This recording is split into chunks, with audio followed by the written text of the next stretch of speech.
Welcome back everyone. नमस्ते सभी को।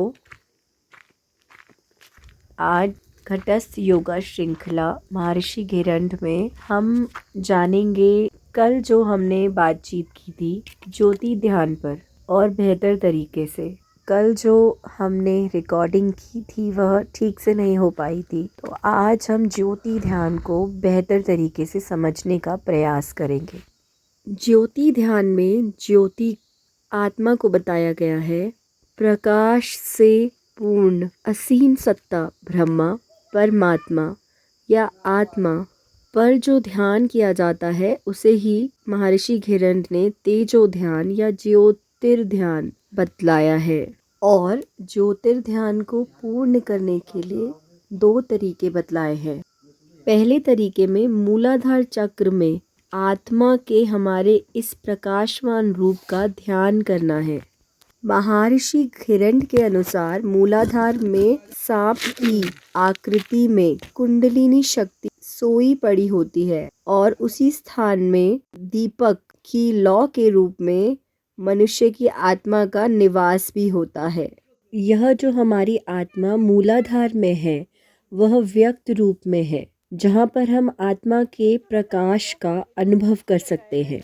और मूलाधार में जो प्रकाशवान आत्मा है वह कुंडलिनी के रूप में है। और यदि हम तात्विक दृष्टिकोण से समझना चाहते हैं तो मूलाधार चक्र पृथ्वी तत्व को दर्शाता है और पृथ्वी तत्व सृष्टि की अंतिम परिणति, अंतिम अवस्था है। और यह जो पृथ्वी तत्व है इसी के आकर्षण में हम अपना पूरा जीवन यापन कर देते हैं।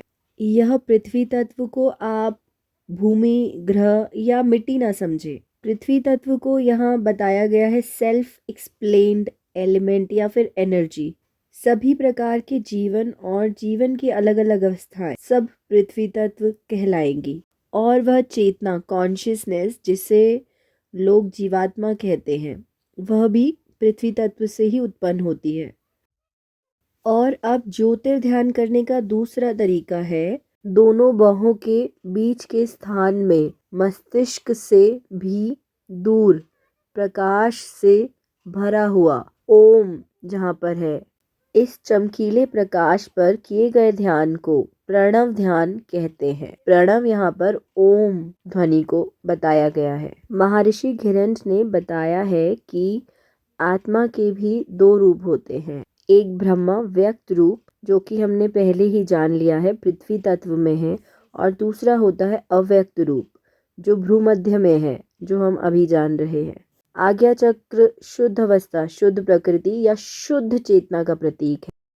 उसके बाद ही तरह तरह के तत्वों और भूतों का अनुभव, एक्सपीरियंस हमें होता है। जो आत्मा हमारी शुद्ध तत्व के रूप में है, अव्यक्त है, जो एक्सप्रेस नहीं हुई है और आज्ञा में जिसका निवास है, वह भी एक स्थिति है जहाँ पर हम अपना परा क्षेत्र में आत्मा का एक्सपीरियंस कर सकते हैं। जब हम इन दोनों ही तरीकों से ज्योति ध्यान को पूर्ण कर पाते हैं तब योग विज्ञान में पूर्णता प्राप्त होती है। और इन दो तरीकों से ज्योति ध्यान को करने के बाद जब हम किसी एलिमेंट या टॉपिक को ना देखकर हम आत्मा के प्रकाश का अनुभव करते हैं, तब एक वाइब्रेशन, स्पंदन की हमें अनुभूति होती है, ओम स्वर के जैसी या ओम की ही।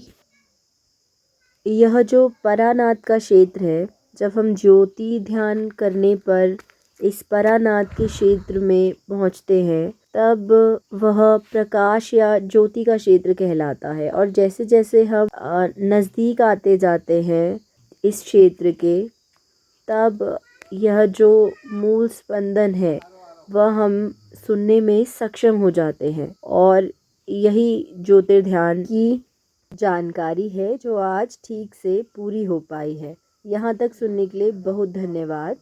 कल हम जारी रखेंगे सूक्ष्म ध्यान के बारे में।